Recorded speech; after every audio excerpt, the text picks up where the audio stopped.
Good morning students, welcome to ST online classes.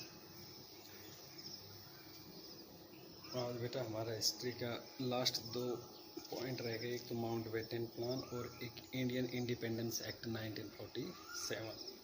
Mountbatten plan के बारे में देखिए। On 20 February 1947 prime minister Attlee announced in the House of Commons the definite intention of the British government to transfer power to responsible Indian hands by a date not later than June 1948। 20 फरवरी 1997 को जो एटली प्रधानमंत्री थे Britain के, announce in the house, उन्होंने घोषणा कर दी कि निश्चित रूप से जो भारत ब्रिटिश गवर्नमेंट है, ट्रांसफ़र पावर उन्होंने जो शक्तियां हैं वो ट्रांसफ़र कर देनी चाहिए। रिस्पॉन्सिबल, उत्तरदायित्व तो भारतीयों के हाथों में बाय ये डेट, एक डेट निश्चित कर दी गई और ये कह दिया गया कि जून 1948 के बाद नहीं, उससे पहले पहले जो शक्तियां हैं वो भारत के हाथों में सौंप देनी चाहिए। Lord Mountbatten, armed with vast powers, became India's viceroy on 24 March 1947. The partition of India and the creation of Pakistan appeared inevitable to him.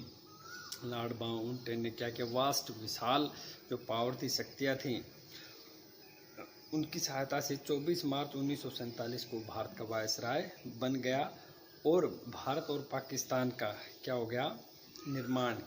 अनिवार्य रूप से भाई उनके सामने कि जो क्रिएशन है नई कंट्री का, पाकिस्तान का, भारत और पाकिस्तान अलग अलग कंट्रियों का निर्माण। After extensive consultations Lord Mountbatten put fourth the plan of partition of India on June 3, 1947।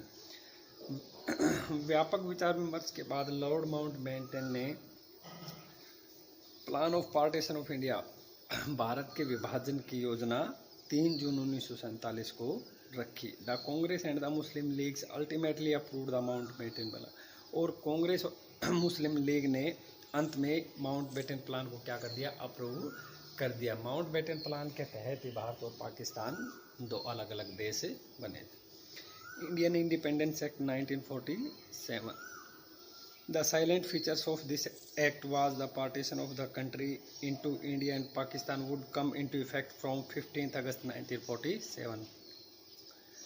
इस एक्ट की जो मुख्य विशेषताएं थी वो क्या थी, पार्टीशन ऑफ द कंट्री, देश का विभाजन, किन में, दो, भारत और पाकिस्तान में, जो कि 15 अगस्त 1947 ईस्वी को प्रभावी हो गया, लागू हो गया। On 15th August 1947, India and on the 14th August, Pakistan came into existence as two independent states। दो स्वतंत्र स्टेट्स उभर के आए। 15 अगस्त 1947 को भारत और 14 अगस्त को पाकिस्तान का निर्माण हुआ। Lord Mountbatten was made the first governor general of independent India, whereas Mohammad Ali Jinnah became the first governor general of India. दो गवर्नर जनरल बनाए गए। कौन, भारत के तो प्रथम गवर्नर जनरल कौन माने जाते हैं, लॉर्ड माउंटबेटन। ये क्वेश्चन बहुत बार आता है और बच्चे इसमें कंफ्यूज भी होते हैं, तो इस चीज़ का विशेष ध्यान रखें। देखें, first governor general of independent India, स्वतंत्र भारत के प्रथम गवर्नर जनरल, और पाकिस्तान के फर्स्ट गवर्नर जनरल कौन थे, मोहम्मद अली जिन्ना। अब नेक्स्ट लाइन में देखिए, वही गवर्नर जनरल का क्वेश्चन है। सी राजगोपालाचारी यानी Chakravarti Rajagopalachari became the first and last Indian governor general of India. C Rajagopalachari जो थे वो भारत के व्यक्ति थे, वो भारत के प्रथम गवर्नर जनरल थे और अंतिम भी थे, क्योंकि उसके बाद गवर्नर जनरल का जो पद है वो समाप्त कर दिया गया। When India became a Republic on 26 January 1950, doctor Rajendra Prasad became the first president of country. और भारत जब गणतंत्र बना 26 जनवरी 1950 को, तो डॉक्टर राजेंद्र प्रसाद देश के प्रथम राष्ट्रपति निर्वाचित हुए। ठीक है बेटा, हमारे यहाँ पे एसएस कंप्लीट हो चुकी है। अब जियो का नंबर होगा, तो इस वीडियो को आप ध्यानपूर्वक देखें और इस कार्य को कंप्लीट करें। धन्यवाद।